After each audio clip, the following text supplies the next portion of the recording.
नमस्कार दोस्तों, मैं आपका दोस्त पवन कुमार। और मैं आपके सामने लेके आया हूँ कि किसी भी एग्ज़ाम में आप अगर तैयारी कर रहे हैं तो आपको क्या-क्या महत्वपूर्ण बिंदु हैं उनका ध्यान रखना चाहिए। मैं आपको बता देना चाहूँगा कि ये मैं मेरे व्यक्तिगत अनुभव के आधार पर आपको बता रहा हूँ कि जैसे मेरा एलडीसी में हुआ, उसके बाद थर्ड ग्रेड में हुआ और अब वर्तमान में सेकंड ग्रेड इंग्लिश से भी मेरा सिलेक्शन हो चुका है। मैंने क्या-क्या बिंदुओं को ध्यान में रखा और क्या-क्या जो महत्वपूर्ण बातें हैं वो आप लोगों को ध्यान में रखनी चाहिए। आप चाहे कोई भी और किसी भी एग्ज़ाम की तैयारी कर रहे हो तो आपको कुछ पॉइंट हैं और कुछ बिंदु हैं उन पे ध्यान देना चाहिए। पहला जो बिंदु है आपको उस एग्ज़ाम के बारे में वो ये है कि आप उसका सिलेबस पहले सबसे पहले देखें और उस सिलेबस के अकॉर्डिंग आप देखें कि आपके कौन से कमज़ोर पॉइंट है, कौन कौन सा जो स्ट्रॉन्ग पॉइंट है उसके आधार पर अपनी स्ट्रेटजी बनाएं। उसके बाद आप उसके प्रीवियस ईयर पेपर निकालें और उस प्रीवियस ईयर पेपर को एनालिसिस करें भी किस पॉइंट से कितने क्वेश्चन आ रहे हैं, किस पॉइंट से कितने क्वेश्चन आ रहे हैं। उन सब को आप एक पेज पे या फिर अपने एक कॉपी में लिख लें। उसके बाद आप उस एग्ज़ाम से संबंधित जो महत्वपूर्ण गाइड है वो लेके आएँ। गाइड का एक सबसे बड़ा इश्यू रहता है, आपने सर सिलेक्शन के टाइम कौन कौन सी किताबें पढ़ी, आपने सिलेक्शन के टाइम कौन कौन सी किताबें पढ़ी। ये सबसे मतलब लोकप्रिय पूछे जाने वाला सवाल है। लेकिन मैं आपको बता दूं कि गाइड मायने नहीं रखती, आपकी स्ट्रेटजी मायने रखती है। स्मार्ट वर्क आपका मायने रखता है कि किस तरीके से आपने तैयारी की हुई है। अब आपने प्रीवियस ईयर पेपर देख लिए, उसके एग्ज़ाम के क्वेश्चन देख लिए, किस प्रकार क्वेश्चन होता है, कितना डीप तक जाना है, कितना अपने को ऊपर ऊपर पढ़ना है।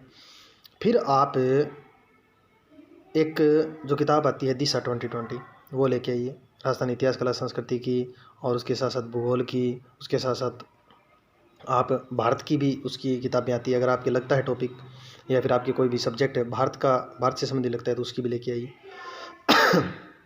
और उसका एनालिसिस कीजिए। जैसे आपका एक टॉपिक था नदियाँ, प्रीवियस ईयर पेपर में किस प्रकार आपके नदियों के क्वेश्चन आए हैं वो देखिए और उसके बाद उस टॉपिक के अन्य एग्जाम में किस प्रकार के क्वेश्चन आए हैं वो देखिए। आपको अंदाज़ा हो जाएगा कि आपको कितना डीप तक पढ़ना चाहिए, कितना ऊपर तक पढ़ना चाहिए। सामान्य तौर पर नदियों के जो क्वेश्चन आते हैं वो सहायक नदियों के आते हैं या उद्गम के आते हैं। अपने क्या करते हैं कि कौन सी नदी कहाँ जाके किस ज़िले में मिली, कहाँ से प्रवेश किया, कहाँ से निकली। लेकिन अपने को सबसे पहले ये याद रखना है कि एक तो उस नदी का उद्गम, दूसरा वो नदी कितने ज़िलों में बहती है, तीसरा क्वेश्चन ये कि उसकी कौन कौन सी सहायक नदियाँ। तीन चीज़ें। उससे भी डीप पढ़ना चाहते हैं तो उस नदी के ऊपर कौन से शहर या बांध या जो भी बना है वो पढ़ सकते हैं। लेकिन मेरा ये मानना है कि आप अगर 3 पॉइंट भी तैयार कर लें नदियों के टॉपिक के, अगर आप 3 पॉइंट भी तैयार कर लें तो आपका आराम से काम हो जाएगा। अब आपने वो टॉपिक एनालिसिस कर लिया, फिर उसके बाद आप एक शेड्यूल टेस्ट सीरीज ज़रूर ज्वाइन करें। जैसे कि कोई भी आप जैसे अपने नॉर्मल तौर पे भाटिया जी आश्रम है वहाँ की चलती है, इंग्लिश का कोई है तो उसके लिए जी सूरतगढ़ की मानी हुई टेस्ट सीरीज़ है। उसके अलावा अपने सुभाष चारण सर की टेस्ट सीरीज़ भी चलते हैं। लेकिन आप, मेरा ये मानना है कि आप एक विशेष टीचर को फॉलो कीजिए जिसका सिलेक्शन रेशियो अच्छा हो, जिसकी स्ट्रेटजी अच्छी हो। उनको बहुत ज़्यादा भीड़ भाड़ वाले टीचर्स को पसंद करने के बजाय आप उनको फॉलो करिए जिनके पास कम स्ट्रेंथ हो और कम स्ट्रेंथ हो, कम और सबसे ज़्यादा सिलेक्शन हो, उनके पास आप जाएं। मेरा ये मानना है। इंग्लिश का कोई बंदा अगर है तो वो जी हेल्प सूरतगढ़ के पास ज़रूर जाएं। सिलेक्शन की आप मान के चलो, अगर उनकी स्ट्रेटजी को आप फॉलो करते हैं तो आपका सिलेक्शन 100% होगा। उसके बाद मैं आपको बताना चाहूँगा, एक टेस्ट सीरीज़ फॉलो कर ली।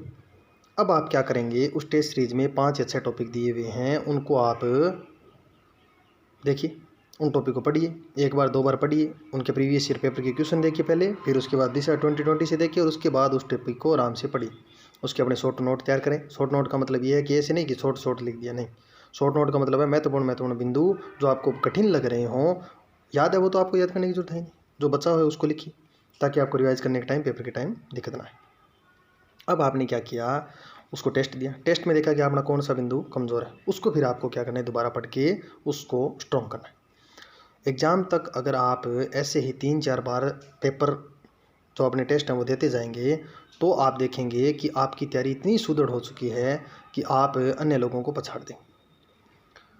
आपने सबसे पहले क्या किया, सिलेबस देखा। सिलेबस आपके दिमाग में याद होना चाहिए, पूरा एकदम क्लियर दिमाग में याद होना चाहिए कि सिलेबस कैसा है। उसके बाद आपको ये ध्यान करना है कि प्रीवियस ईयर पेपर, उसके बाद दिशा 2020 की बुक खरीद ली, उसमें टॉपिक वाइज, या फिर आप कोई भी खरीद सकते हैं जो प्रीवियस ईयर पेपर के बारे में बताती है, मूमल खरीद सकते हैं। उसके अलावा हिंदवाल पब्लिकेशन की भी आने लग गई है, वो भी खरीद सकते हैं एग्जाम रिव्यू के नाम से। सभी बुक्स अच्छी, कोई बुरी बुक्स नहीं। और फिर आप क्या करेंगे, एक टेस्ट सीरीज़ फॉलो करेंगे। उस टेस्ट सीरीज़ में देखेंगे आपके कौन से वीक पॉइंट रह रहे हैं और उनके अनुसार तैयारी करें। इससे आपकी सफलता 100% सुनिश्चित हो जाती है, और यही मेरा मानना है, व्यक्तिगत मानना है। और ऐसे ही मैंने तैयारी की और ईश्वर की कृपा से 3 भर्तियों में मेरा सिलेक्शन हो गया।